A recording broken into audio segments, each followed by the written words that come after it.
kaum muslimin wal muslimat yang dirahmati oleh Allah Subhanahu wa taala.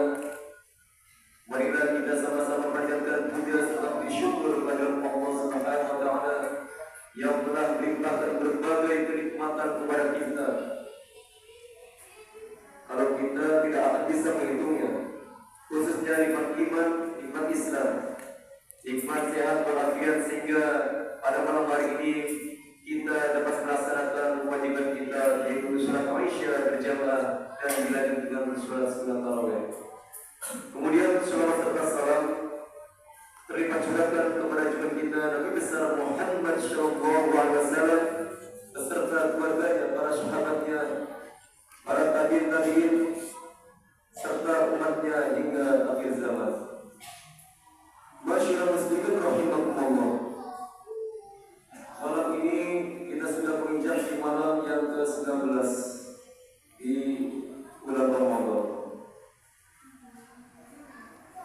Di antara kemuliaan bulan Ramadan ada satu malam yang sangat istimewa, yaitu Lailatul Qadar, yang disebut juga sebagai malam kemuliaan. Allah Subhanahu wa taala berfirman dalam surat Al-Qur'an ayat 1 sampai 3. Bismillahirrahmanirrahim. Inna anzalnahu fi lailatul qadar. Wa ma adraka ma lailatul qadar. Lailatul qadri khairun min alf syahr.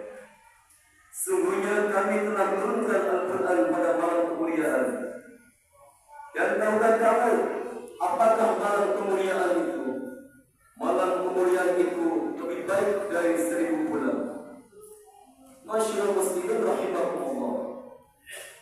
Dari ayat ini kita memahami bahwa pada malam Lailatul Qadar pahala amal ibadah yang kita lakukan berlipat gandakan lebih baik dari ibadah selama 1000 bulan atau sekitar 83 tahun.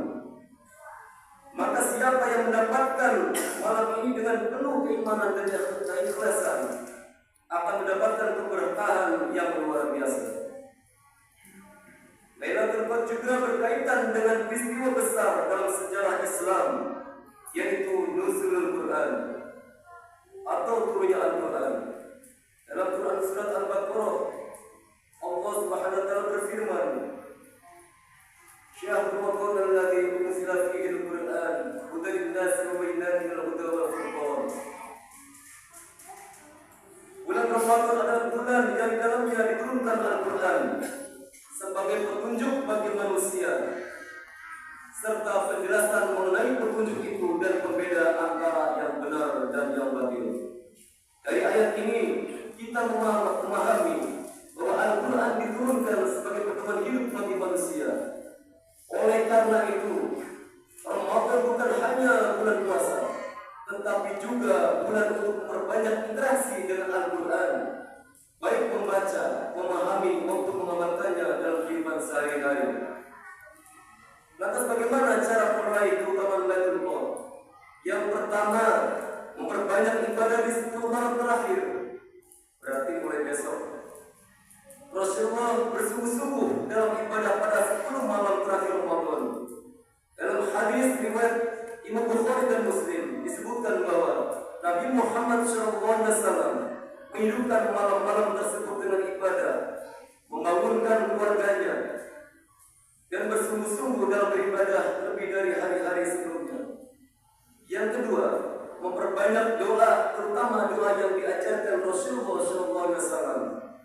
Aisyah radhiyallahu anha pernah bertanya kepada Rasulullah, "Ya Rasulullah, jika aku bertemu dengan Lailatul Qadar, apa yang harus aku baca?"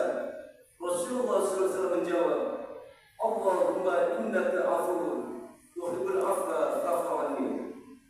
Artinya, ya Allah, sesungguhnya Engkau Maha Pemaaf, Engkau menyukai pemaafan, maka maafkanlah aku. Kemudian yang ketiga, meningkatkan tilawah dan tadabbur Al-Quran. Karena Ramadan adalah bulan Al-Quran, maka membaca dan memahami maknanya sangat dianjurkan oleh Rasulullah SAW.